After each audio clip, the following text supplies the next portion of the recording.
Hello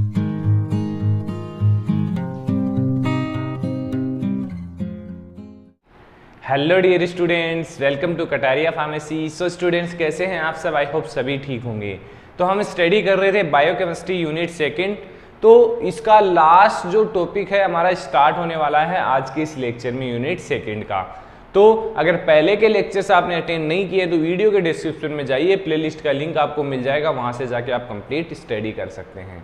इसके अलावा अगर आपको नोट्स परचेज करना है तो वीडियो के डिस्क्रिप्शन में आपको टेलीग्राम ग्रुप का लिंक भी मिल जाएगा। तो आज के इस टॉपिक में हम बात करेंगे बायोलॉजिकल ऑक्सीडेशन के बारे में। बायोलॉजिकल ऑक्सीडेशन टॉपिक दे रखा है हमारा, इसके अंदर 3 टॉपिक्स हमें स्टडी कर लें। सबसे पहले तो हम इसका जनरल इंट्रोडक्शन आज के इस लेक्चर में देखेंगे, देन नेक्स्ट लेक्चर में हम देखेंगे इलेक्ट्रॉन ट्रांसपोर्ट चेन के बारे में, देन लास्ट में देखेंगे हम ऑक्सीडेटिव फॉस्फोराइलेशन। तो ये 3 चैप्टर्स इसके अंदर हम स्टडी करेंगे, 3 पार्ट्स इसके अंदर हम देखने वाले हैं। तो आज का हमारा इंट्रोडक्शन पार्ट होगा। तो स्टार्ट करते हैं। वीडियो को स्टार्ट करने से पहले अगर आप चैनल पे न्यू है तो चैनल को सब्सक्राइब जरूर करें और बेल आइकन को प्रेस कर दें, जिससे हमारी आने वाली न्यू वीडियो का नोटिफिकेशन आपको सबसे पहले मिल सके। तो सबसे पहले जान लेते हैं बायोलॉजिकल ऑक्सीडेशन क्या होता है। तो एक बार बायोलॉजिकल को हटा दे तो क्या होता है हमारा ऑक्सीडेशन। ऑक्सीडेशन की फुल फॉर्म क्या है? Loss of electron. मतलब कि फुल फॉर्म नहीं, कि एक डेफिनेशन देखी जाए तो लॉस ऑफ इलेक्ट्रॉन, कोई भी कंपाउंड है जहाँ से इलेक्ट्रॉन का लॉस हो रहा है, इलेक्ट्रॉन रिमूव हो रहे हैं, तो उसको हम बोलते हैं ऑक्सीडेशन। अगर इलेक्ट्रॉन ऐड हो रहे हैं या इलेक्ट्रॉन का गेन हो रहा है तो उस कंडीशन को बोलते हैं हम रिडक्शन। तो अब बात यहाँ पे बायोलॉजिकल ऑक्सीडेशन की हो रही है। तो बायोलॉजिकल ऑक्सीडेशन में क्या होगा कि जो भी हमारे पाथवेज होते हैं, रिएक्शंस होती हैं बॉडी के अंदर, जैसे कि glycolysis pathway, gluconeogenesis, carbohydrate metabolism, ये जो भी होता है इनके अंदर oxidation and further reduction process होती हैं, तभी ये रिएक्शंस आगे फर्दर होती है। जैसे कि ग्लाइकोलाइसिस में ग्लूकोज का ऑक्सीडेशन होता है, लास्ट में हमें क्या मिलता है? पायरुवेट। तो ये ऑक्सीडेशन का कहीं ना कहीं बहुत ही बड़ा इंपॉर्टेंट रोल है इन बायोलॉजिकल सिस्टम्स, मतलब कि ह्यूमन बींग्स के अंदर, इसलिए हमने बायोलॉजिकल ऑक्सीडेशन इसको नाम दे दिया। अब देखते हैं इसकी डेफिनेशन क्या है। तो डेफिनेशन कुछ नहीं है, सिंपल है, जो मैंने बताया अभी। इन केमिकल टर्म क्या बोलते हैं इसको? Removal of electron is term as oxidation, removal of electron is term as oxidation, and addition of electron is term as reduction. तो ये दोनों की डेफिनेशन एक साथ हो गई, oxidation and reduction. 10 oxidation always goes with reduction and electron acceptor.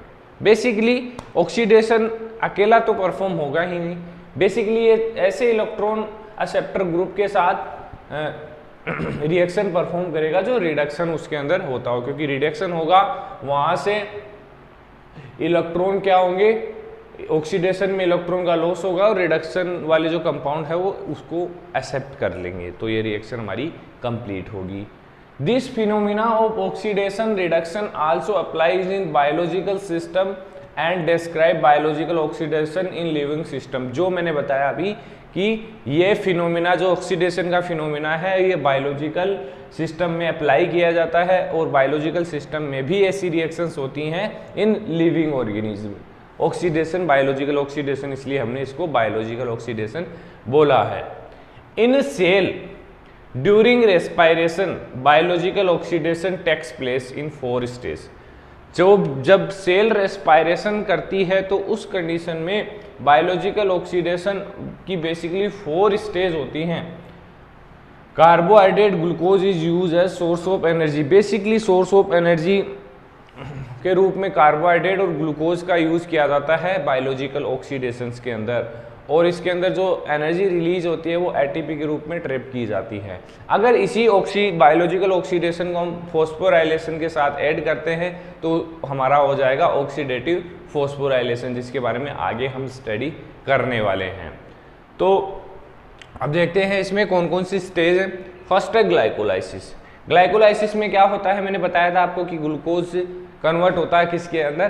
Pyruvates के अंदर। तो ये बेसिकली बायोलॉजिकल ऑक्सीडेशन का ही प्रोसेस है। It is the first stage in which glucose degrades into pyruvate. Second है oxidative carboxylation of pyruvate.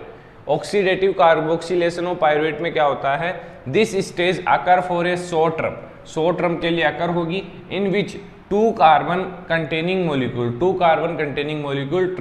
Form from the 3 carbon containing molecule. Basically 2 carbon containing molecule कहाँ से बनेगा, 3 कार्बन कंटेनिंग मोलिक्यूल से form होगा pyruvate with the release of CO2, और pyruvate release होगा जो क्या रिलीज करेगा, CO2 का रिलीज होगा। तो मतलब कि इसके अंदर ऑक्सीडेशन हो रहा है, ऑक्सीडेशन होता है तो ऑक्सीजन का इसके अंदर लॉस हुआ है, CO2 यहाँ से रिलीज हुआ है। ऐसे ही देख लीजिए सिट्रिक एसिड साइकिल में क्या होता है, in this stage the 2 carbon containing molecule is degrade into CO2। Basically directly 2 carbon containing compound degrade होगा किसके अंदर, CO2 के अंदर। मतलब कि यहाँ पर भी लॉस ऑफ इलेक्ट्रॉन्स हो रहा है ऑक्सीजन के रूप में। तो ये भी हमारा बायोलॉजिकल ऑक्सीडेशन की प्रोसेस है। कुछ एग्जांपल दिए हैं, ये एग्जांपल के तौर पे आप इनको ले सकते हैं। रिएक्शंस हैं, हमारी पाथवेज हैं, citric acid pathway, glycolysis pathway. तो ये हमारा इंट्रोडक्शन पार्ट था, यहाँ पे कुछ ज़्यादा हम यहाँ पे स्टडी नहीं करें, लेकिन जो नेक्स्ट चैप्टर होने वाले हैं, नेक्स्ट लेक्चर होने वाले हैं, electron transport chain and oxidative phosphorylation, बहुत ही इंपॉर्टेंट है, तो उनको अच्छे से आप अटेंड करना। तो बने रहिए स्टूडेंट्स हमारे साथ। अगर कोई भी डाउट्स आपको है तो आप कमेंट करके हमें ज़रूर बता सकते हैं, क्योंकि आप लोग कमेंट करेंगे तभी हमें पता लग पाएगा कि आपको क्या प्रॉब्लम फेस हो रही है। तो बने रहिए हमारे साथ, मिलते हैं नेक्स्ट वीडियो में।